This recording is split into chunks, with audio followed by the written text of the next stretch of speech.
오늘 우리에게 주신 하나님의 말씀 보겠습니다. 고린도 후서 6장 11절에서 15절까지 말씀입니다. 고린도 후서 6장 11절부터 15절까지 말씀. 신약 292면입니다. 같이 하셨죠? 교독하시겠습니다. 제가 먼저 읽도록 하겠습니다. 고린도인들이여, 너희를 향하여 우리의 입이 열리고 우리의 마음이 넓어졌으니 너희가 우리 안에서 좁아진 것이 아니라 오직 너희 심정에서 좁아진 것이니라. 내가 자녀에게 말하듯 하노니 보답하는 것으로 너희도 마음을 넓히라. 너희는 믿지 않는 자와 멍에를 함께 매지 말라. 의와 불법이 어찌 함께하며 빛과 어둠이 어찌 사귀며. 함께 읽겠습니다. 그리스도와 벨리알이 어찌 조화되며 믿는 자와 믿지 않는 자가 어찌 상관하며. 아멘. 이 말씀을 가지고 바울의 경고라는 제목으로 말씀을 좀 나누려고 합니다. 바울은 이제 뭔 말을 하기 전에 이렇게 말합니다. 부드럽게 이야기합니다. 근데 그 부드럽게 이야기한다는 뭐냐? 엄청나게 혼냅니다. 지금 이 본문도 앞에 11절부터 이제 13절까지 이렇게 부드럽게 말하죠. 이렇게 이야기하는 겁니다. 여러분의 이해를 돕기 위해서 번역하면 짧게 읽어드리면, 고린도 교인들아, 우리는 마음을 열어 전합니다. 마음 열어서 전한대요. 이게 우리는 여러분들 향해서 우리의 사랑을 제한하지 않았습니다. 다만 여러분들이 사랑을 제한한 것입니다. 그러니까 내가 여러분들에게 사랑을 제한하지 않았어요. 여러분들이 우리를 제한해서 우리를 못 들어오게 막았던 거예요. 이걸 얘기하는 거예요. 제가 자녀들에게 한 것처럼 여러분들이 저에게 보답하듯이 여러분도 우리에게 마음을 열어주길 바랍니다. 이런 내용이에요. 이제 그 다음부터 이제 굉장히 직설적이고 굉장히 강력하게 혼냅니다.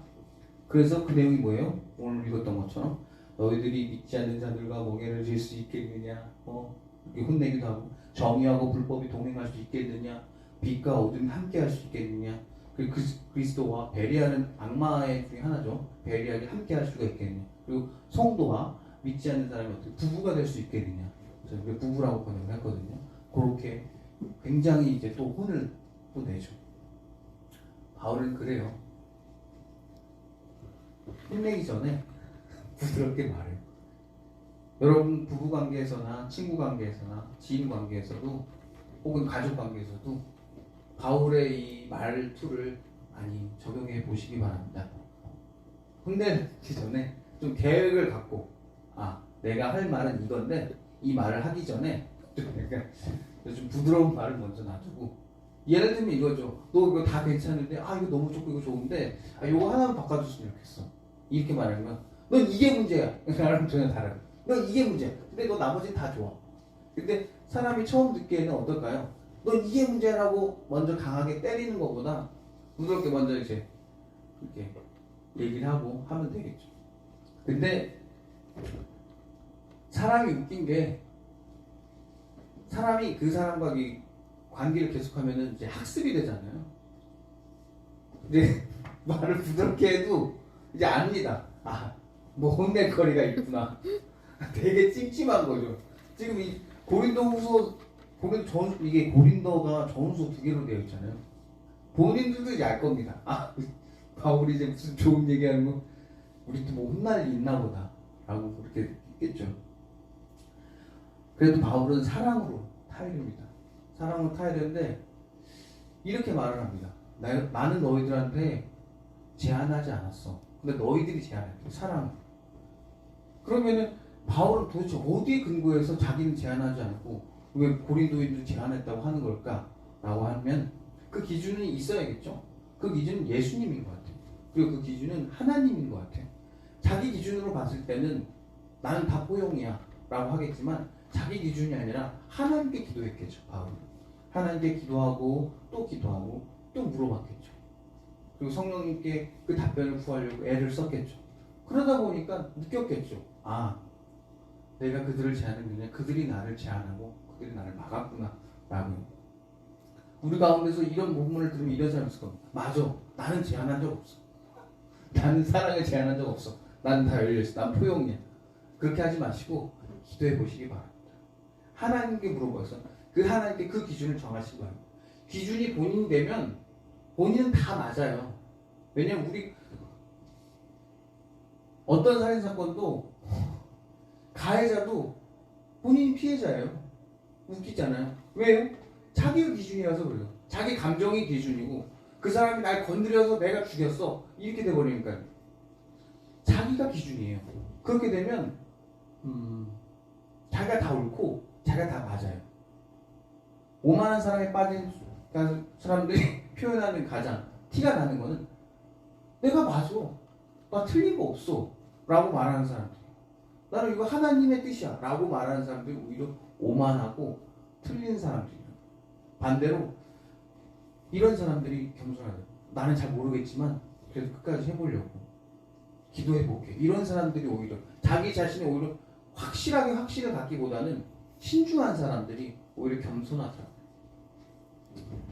이렇게 사랑으로 타인입니다. 근데 여기서 사랑으로 타인할 때 이게 헬라어로 돼 있어서 우리가 좀 이걸 표현하기가 힘든데 여기서 이 우리들에게 마음을 열어, 너희들이 나한테 마음을 열기 원한다, 그리고 너희들이 입을 열기 원한다. 그때 표현들이 뭐랄까 헬라어로 말하면 입을 열어라, 물리적인 것들을 말해요. 그리고 너희들의 내장기관을 통해서 내장기관을 열어줘라 그런 식으로 표현을 해요. 물론 그걸 그렇게 표현하진 않았어요. 다 번역을 했기 때문에. 그런데 그런 표현도 있어요. 그렇게 표현합니다. 어떻게? 육신적으로 표현을 하는 거죠. 그러면서 바울이 이제 14절과 15절에서 이제 경고를 하는 거죠. 바울의 경고는 이겁니다. 그건 예수님 때부터 했었던 얘기예요. 뭐냐면 헬라 철학의 이원론이에요. 헬라 철학의 이원론 하면 너무 어렵죠. 쉽게 설명을 할게요. 이 세상은 플라톤이라는 우리 그 고대 철학자가 있어요. 플라톤은 아시죠? 플라톤, 소크라테스, 아리스토텔레스 요 세 친구가 있죠. 3대장. 그 중에 플라톤이라는 사람이 있었어요. 플라톤은 이제 소크라테스의 어떤 그 철학을 이제 잘 집대성을 했죠. 책도 많이 쓰고요. 그런데 그 플라톤은 이 했던 동굴의 비유라는 게 있어요. 동굴의 비유는 아실 거예요. 동굴 앞에 있는데 우리가 실제 세상에 사는 게 아니라 이데아라는 뭐 이상한 그림자 속에서 사는 거다. 그래서 이거는 실제 세계가 아니고 우리 실제 세계로 나가야 된다. 뭐 이런 거입니다. 그래서 문학 작품을 되게 무시하고 시나 이런 것들을 터부시하는 그런 잘못됐다 이런 식으로 얘기를 하는 그런 겁니다. 근데 거기서 이제 이원론이 나왔어요. 뭐냐면 빛. 이 세상에 빛이 있지, 어둠도 있어. 네 마음이 있지, 몸이 있어. 이런 식으로. 그러면서 육신적인 거, 물리적인 것을 굉장히 낮게 여겨요. 그리고 마음 혹은 뭐 이렇게 뭐 생각 그리고 사상 뭐 이런 것들. 그래서 그 당시에 좀 이게 이런 말하면 좀 여성 비하적인 발언인데 여자들은 생각을 할 수 없다고 생각했어요. 왜냐면 말했죠. 제가 생각이나 마음이나 이런 거는 굉장히 고차원의 것이라고 플라톤이 이야기했고 몸이나 육신이나 뭐 이렇게 물리적인 것, 물질적인 것은 굉장히 낮게 여겼다고 했잖아요. 그런 사고관에서 왔기 때문에 그 당시 남성 우월주의 세상에 있는 사고관에서 남자만 생각한다고 생각을 했어요. 근데 그게 그 생각이 서양 철학이 그런 게 오래 가다 보니까 기원 후에도 계속해서 여자들은 생각을 못한다 이런 생각까지 계속해서 갔던 굉장히 고랬던 겁니다. 과거니까요. 그래서 그런 이원론적인 사고방식에 사로잡혔습니다. 그래서 뭐예요? 몸이나 행동으로 하는 것은 굉장히 뭐예요? 천하다고 생각했고 생각이나 사고방식이나 마음은 굉장히 고귀한 거라고 생각을 했어요. 그래서 그 사고관을 가지고 있는 사람들이 뭘 했어요? 예수 그리스도를 본받았겠죠? 배웠겠죠? 이런 거예요. 우리나라가 유교 사상을 갖고 있었죠. 예의범절 지키잖아요. 그런 생각에서 뭐 했어요? 예수님을 뭐 해서 받아들였죠. 그러니까 받아들인 사람들은 유교적인 사고관에서 예수님을 이해하니까 예수님한테 친구라고 하면 뭔가 좀 그렇죠? 예수 나의 좋은 친구 하면 왠지 모를까? 이 신성모독 같은 그렇게 하면 안 될 것 같은데 그게 유교의 입장에서 그리스도를 받아들여서 그런 거죠. 그게 아직도 남아 있어요.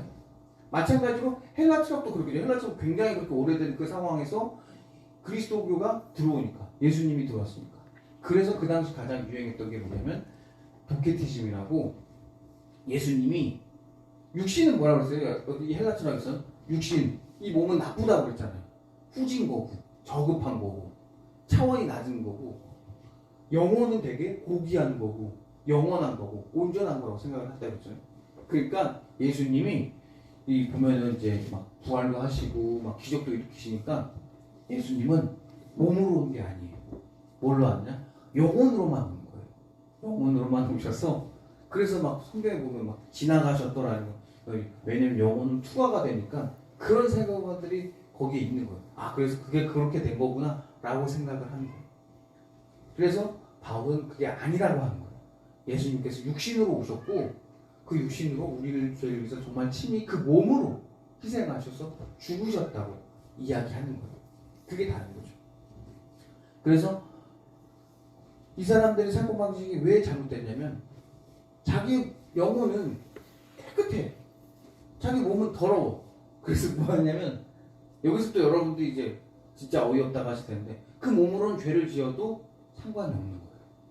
더 심한, 더 극단적으로 나가는 거죠.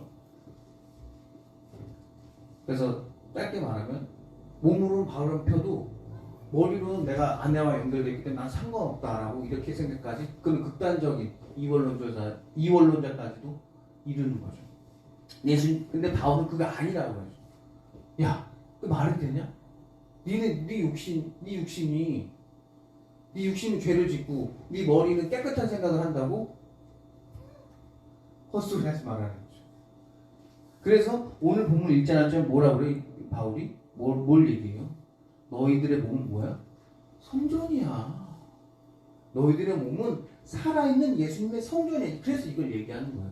이 이야기가 그냥 뜬금없이 나온 게 아니에요. 이 당시 고린도 교회 같은 경우는 헬라 철학 안에 있는 교회이다 보니까 그런 사고가 있겠죠.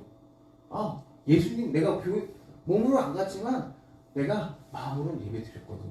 이러고 있으니까 내가 몸으로 못 갔어. 그래도 내가 마음으로 내가 예배 드렸다. 이러고 있는 거죠. 왜? 편하니까. 편한 거예요. 우리 솔직해지자고요. 그거 편한 겁니다. 편하게 예배드리고 싶은 거죠. 그래서 저는 솔직히 젊었을 때는 그 목사님들이 막 헌금 강요를 하고 막 직접 교회에 나와야 되고 막 이런 거에 대해서 막 주의 성수 지켜야 되는 거라서 솔직히 제가 그거를 좀 별로라고 생각을 했어요. 그런데 이 본문을 준비하고 조금 더 저도 생각이 점점 바뀌겠죠. 보수적으로 바뀐 걸 수도 있어요. 제가 몸이 나오셔야 돼요. 그리고 인터넷으로 직접 예배 드리셔야 돼요. 그리고 헌금도 하셔야 돼요. 그게 예배예요. 예배는 뭐라고요? 여러분의 물리적인 것, 여러분의 실제적인 시간들을 소비하셔야 돼요. 하나님한테. 예수님이 그래서 뭐라고요? 너의 물질이 드려진 그곳에 너의 마음이 있다라고 하더라고요. 예수님이 그런 헬라 철학에 대해서 강력하게 거부하신 거예요. 너희들, 왜냐면 그 당시 헬라의 사관을 갖고 있는 사람들이 로마가 유대인들을 점령했겠죠. 그러니까 이랬겠죠. 너희들 꼭 굳이 이렇게 예배를 드려야 되냐? 너희들 그렇게 그 주의를 지켜야 되냐? 그들에게 주의는 그 당시 토요일이었겠죠. 그걸 지켜야 되냐? 안식일을 지켜야 되냐? 그렇게 할 필요 없지 않느냐? 그런 식으로 얘기를 했겠죠. 그 물질 꼭 드려줘야 되냐? 그랬겠죠.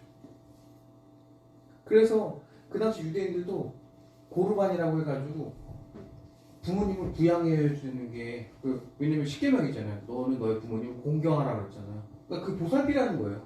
너의 부모님들. 근데 고르반이라고 하면 예를 들면 집안에 물건이 있어요. 그러니까 어머니 갖다 드려야 돼. 부모님 갖다 드려야 되는 뭐 돈이라든지 혹은 뭐 어떤 책이라든지 혹은 물건들이 있어요. 근데 그거를 나 이거 고르반으로 하나님께 드렸어 라고 해버리면 안 줘도 되는 거예요. 어머니 이거 어떡하지? 이거 고르반으로 하나님께 드린 거라 어머니한테 드릴 수가 없어요. 이렇게 하는 거예요. 그래서 예수님께서 그 말을 하는 거예요. 이미 그들도 헬라처럼 이원론에 빠져 있으니까 이렇게 말하는 거예요. 야, 니들 물질 있는 그곳에 네 마음이 있는 거야. 거짓말하지 말라는 거야. 주기 싫으면서 거짓말하지 말라는 거예요. 예수님. 그리고 또 이런 얘기 있죠. 예수님이 또 그런 헬라 철학에 대해서 또 뭘 공격했을까? 여러분 포도원 농부의 두 아들 기억나요? 아들 둘이 있었어요. 포도원 농부 아버지가 일이 너무 힘드니까 아들 둘을 불러다가 아들아 나 좀 도와주라. 이따가다가 일을 해야 되는데 너는 오늘 너무 덥고 힘들어서 그러니까 나 좀 도와줘. 이렇게 말을 해요. 첫째 아들은 뭐라고요? 내가 하겠다. 아버지 제가 하겠습니다. 그리고 갔어요. 그럼 또 두 번 막내아들 뭐라고요? 싫어요 아버지 저 바빠요. 형이랑 하세요. 하고 그런데 첫째 아들은 안 왔어요. 무슨 일이 있었겠죠. 근데 둘째 아들은 마음이 찔리는 거예요. 내가 말을 그렇게 해서 우리 아버지 도와드리자고 와서 도와준 거예요. 그래서 누굴 칭찬하죠? 둘째를 칭찬하죠. 그런 거예요. 예수님께서 하시는 말씀은 이거예요. 세상은 일원론이야. 세상은 한계야. 이 세상은 하나로 이루어졌어. 이 세상은 빛밖에 없어. 빛이 가장 많은 곳이 그냥 해가 뜬 그곳이고 빛이 없는 곳은 빛이 조금밖에 없는 것이지 거기가 빛이 없는 건 아니야. 이렇게 말하는 겁니다. 그게 일원론이에요. 이 세상은 전부 선이고 작은 부족한 것 중에 거기가 악한 사람들이 있는 거야. 하지만 그 악한 사람들에도 선한 마음은 있어. 이런 걸 얘기를 하는 거죠. 그게 일원론이에요. 이 세상은 하나로 이루어져 있어. 하나님은 한 분이셔. 이렇게 말을 하는 게 일원론. 그래서 예수님도 뭐라고요? 하나님과 나와 성령은 하나라고 말씀하시죠. 그런 것들을 계속해서 이야기하는 거예요. 그래서 이 일원론을 이야기를 계속 하다 보면 우리 결국 이렇게 될 겁니다. 몸으로 드려야 되는 거구나. 마음으로 하는 거는 또 좋지만 정말 뭐가 가야 돼요? 내 몸이 가야 되구나. 그래서 예수님 뭐라고요? 예수님 우리가 하나님 어떻게 믿어야 됩니까? 그거예요. 신령과 진정으로 다 알아요. 네 몸이 하나는 거예요. 네 마음도 중요한데 너 몸도 마음도 네 물질도 전심전력을 다해서 하나님 믿어 라는 거죠. 신령과 진정. 스스로 이제 돌이켜 봅시다. 내 안에 혹시 그냥 부끄럽지만 바울이 지금 경고했던 거, 내가 몸으로 하면 힘드니까 마음으로는 했어 라고 했던 것들 혹시 있는지. 우리 찬양할 때 왜 입을 벌려요? 왜 소리를 냅니까? 듣고만 있어도 되잖아요. 입만 뻐끔뻐끔 해도 되잖아요, 여러분. 왜 하나님 그걸 강요하죠? 이 몸으로 드리라는 거예요. 예배 네 몸으로 드려줘. 찬양 네가 고백해줘. 그 가사에 네 감정을 담아줘. 입만 뻥뻥뻥뻥 한 걸로는 감정이 담길까요? 안 담기죠. 피아노 왜 칩니까? MR 들지? 생각하시는 거예요. 피아노 손을 치면서 자기가 하나님께 내 몸으로 육신으로 드리는 겁니다. 헌금 왜 합니까? 어차피 그거 쓸 거 목사님이 쓸 건데 그거 실제적으로 드리는 겁니다. 하나님한테. 그게 누가 어떻게 될 건 내가 상관 아니고 나는 하나님께 드린다는 그 마음으로 드리는 겁니다. 그래서 신앙이 어려운 거고, 그래서 신앙은 이벤트나 행사가 아니라 그걸 뭐라 해요? 매주 하나님께서 하길 원하시는 거죠. 신령과 진정으로. 신령과 진정으로 어렵습니다. 신령과 진정으로는 너무 사람을 고달프게 하죠. 그런데 어떻습니까? 해보는 겁니다. 물질을 들여보는 거죠. 시간을 내보는 거죠. 그 시간에 딴 거 하다가도, 인터넷을 하다가도, 핸드폰을 보다가도 내려놓고 지금 난 이 소리에 집중하는 거죠. 귀를 쫑긋 세우는 거죠. 상상하면서 듣기도 하고요. 인터넷 상을 통해서 지금 말씀을 듣고 계시는 분이 포함해서요. 실제적으로 교회에 나와서 말씀을 듣는 거죠. 한 주간 동안 여러분들 힘들었을 거라 압니다. 고생했죠. 그리고 한 달 동안 그렇게 땀 흘렸던 것 하나님 아십니다. 그런데도 하나님은 나를 기념해서 11조를 드려라. 나를 기념해서 헌금해라. 라고 하는 거죠. 그리고 니들 몸이 나와야 된다. 그게 신앙이라는 거죠. 그런데 여기 고린도 교회는 그렇게 하지 않는다는 거. 믿지 않는 자들과 멍에를 함께 맵니다. 왜요? 아까 앞에서 말했던 것처럼 그들의 사고는 이원론이기 때문에 내가 그들과 몸으로는 섞어 살아도 내 마음은 하나님께 있으니까 괜찮아 라고 생각을 하는 거죠. 내가 몸으로는 교회를 가지 않아도 내가 마음과 생각으로는 늘 하나님께 향해 있어 라고 하는 거죠. 그럼 다니엘도 한 달 동안만 몸으로 안 하고 그냥 생각으로만 하나님 아시죠? 제가 한 달 동안만 좀 쉴게요. 죽는다고 하니까 그래도 죽는 그러잖아요. 제가 한 달 동안만 생각해서 매일 3일 동안 그 방향으로만 서 있을게요. 거기 그들 가는 데서 일부러 티나게는 안 할게요. 근데 티나게 하잖아요. 육신으로. 그 창문을 열고 이스라엘 성전 있는 곳에서 향해서 다니엘의 예배를 드리잖아요.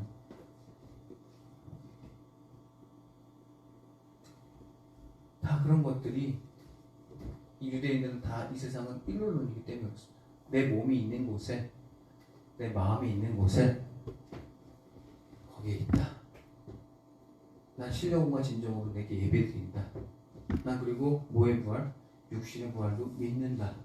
라고 하기. 그래서 우리가 사도신경을 보면은 우리가 오늘도 사도신경 외웠죠? 읊었죠? 거기 무슨 말이 나오죠? 몸이 다시 사는 것을. 이걸 실제로 믿기 때문에 사도들이 이 당시 이 헬라 시대의 그 이원론적인 철학이 공격을 계속 받으니까 이 구절을 집어넣은 거예요. 우리 몸이 다시 사는 걸 우리 믿는 사람들이다. 그리고 몸은 그렇게 하찮은 게 아니다. 몸보다 중요한 건 없다. 몸도 중요하고 마음도 중요해요. 둘 다 중요하다. 이런 식으로 계속해서 그 헬라 이원론적인 공격을 버텨낸 거죠. 예수님 육신으로 오셨습니다. 그리고 그 육신이 부활하신 겁니다. 그리고 그 육신을 믿는 겁니다. 그 육신의 그 사건을 우리가 믿는 거죠. 그래서 믿었더니 우리도 우리 육신이 부활하는 겁니다. 그게 기독교예요. 그래서 이게 굉장히 중요해요. 그런데 가장 그 약했던 이 시기 때 하나님께서 바울을 꼭 세운 거예요. 왜냐면 헬라 철학에 가장 능통하고 그러면서 동시에 유대 철학에도 능통한 누구? 바울을 딱 세운 거예요. 베드로는 미안하지만 그런 이론적인 정립을 세우기 좀 어려웠겠죠. 근데 바울은 가능했겠죠. 왜냐면 그 두 개를 배웠으니까. 헬라 철학도 배웠고 유대 철학도 아는 사람. 그 결국에는 그 두 개를 가지고 맞아. 그래도 이 세상 하나님께서 만드셨어. 하면서 새로운 철학을 만들어낼 수 있는 기독교 철학을 만들 수 있는 바울을 세운 거죠. 베드로가 멍청하다 이게 아니라 베드로도 베드로의 영역에서 일을 했고 바울은 바울의 영역에서 이론적인 영역에서 일을 하는 거죠. 둘의 가치는 뭐예요? 같습니다. 또 이렇게 그러니까 베드로는 천하고 그게 이원론적 사고가 사로잡힌 사람들이 계속 자꾸 이러는 거예요. 뭐는 천하고 뭐는 좋고 뭐는 나쁘고 뭐는 후지고 아니에요. 둘 다 좋아요. 둘 다 좋습니다, 여러분. 지금 그래서 여러분 인터넷 상으로 듣고 있는 여러분들 나는 믿는 게 아니구나 이런 게 아니에요, 여러분. 그렇게 하면 또 귀를 쫑긋 세워서 들으시면 됩니다. 집중해서 내가 뭐 여건이 안 돼서 못 간다면 이렇게 하면 되는 겁니다. 지금 그걸 얘기하는 겁니다. 또 우리가 이원론 철학이 굉장히 뿌리 깊이 있기 때문에 이게 낮과 천함 혹은 뭐 빛과 어둠 이런 식으로 이원론적으로 생각하는 사고방식이 이게 왜 사람들이 이게 이 철학에 이거에 많이 빠지냐면 간단해요. 되게 쉬워요. 이렇게 생각하고 이렇게 사고하는 게 너무 편해요. 선과 악 구별하는 게 너무 편해요. 여기 저 선은 저 악한 놈 얼마나 편해요. 그래서 저거는 돌려줘도 되고 내가 저들에게 악한 짓을 저질러도 나는 된다라고 이렇게 해서 편하기 때문에 사람들이 그 이원론에 빠지기 쉬워요. 근데 이원론은 좀 어렵죠. 왜냐면 그 악한 사람 안에도 선한 영향력이 있을 수 있겠구나 라면서 그걸 보는 거기 때문에 굉장히 어렵습니다. 예수님은 이원론이셨기 때문에 그래서 악한 것도 이렇게 하지 않고 악하지만 그래도 저 육신 안에는 좋은 마음도 있는 걸 아니까 뭐 하는 거죠? 우리를 위해서 순교하신 거죠. 우리를 위해서 십자가에 매달리신 겁니다. 육신으로. 육신으로 매달렸기 때문에 당장 아팠겠죠. 고통스럽겠죠. 그런데도 예수님이 그 험한 길 지나 걸어가시는 거죠.